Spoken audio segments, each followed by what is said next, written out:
In today's video, I'm going to take a look at finding the value of x in this parallelogram.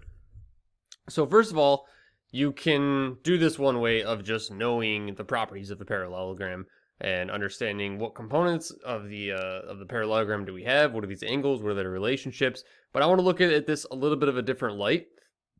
Notice on a parallelogram, so some properties of a parallelogram, you have opposite sides being parallel.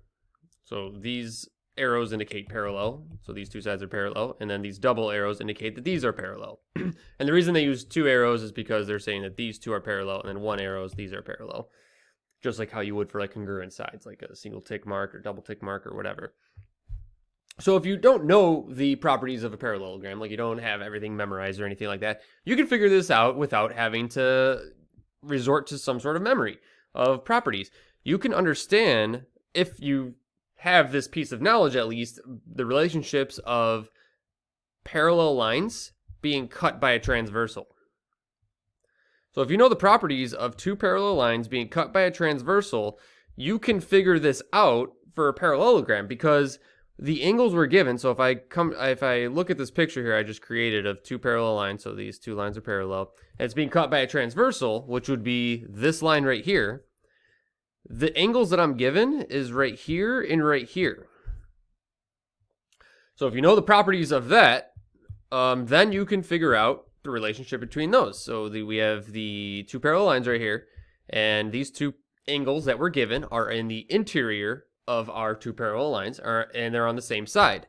So they are same side interior, which makes them supplementary.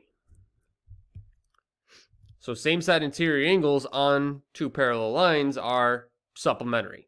So if they're supplementary, that means that they add up to 180 degrees. Now, if just kind of going from just using the properties of two parallel lines being cut by a transversal, if it was this angle and this angle, which isn't a part of a parallelogram, but I'm just saying these are congruent, meaning they're the same because they're alternate interior angles, where then these two angles would be the same, or I'm sorry, not the same, but supplementary, because they make up this straight angle. So you can figure it out that way of like knowing that, like, wait, if these two are the same because they're alternate interior angles, then that makes these two angles supplementary because we have this straight angle here, which then makes these two angles supplementary. So you can piece it together. Like, you can figure this out without having to know exact properties and all of these different fancy terms. Like, you might not even know the term same side interior.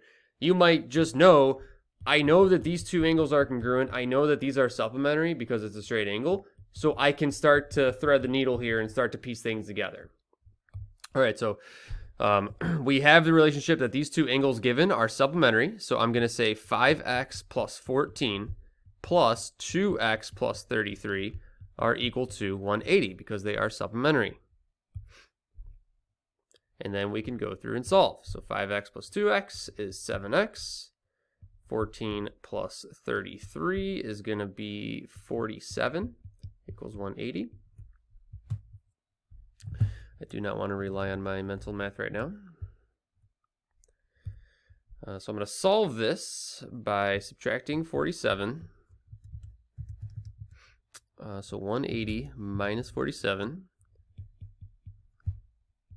So I get 7x equals 133. I'm going to divide by 7. And that is x equals 19. What does it say? It says find the value of x in the parallelogram. So that's going to be our answer.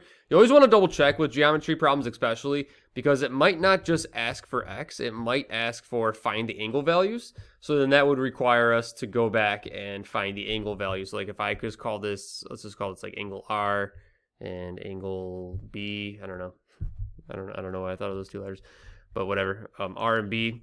Then I would actually find angle R to equal 5 times 19 plus 14. And then I'd find angle B as 2 times 19 plus 33. So 5 times 19 plus 14 is 109. And you could just take 180 minus that if you wanted to. But if you wanted to check your work, and you get 71. And if you do 71 plus 109, that should equal 180, and boom, it does. So our answers check out.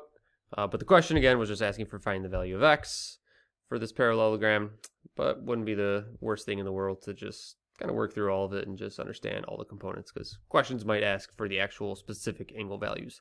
So this is a cool problem because, again, like I don't like geometry in the sense of there's like so many formulas and so many theorems and all this stuff.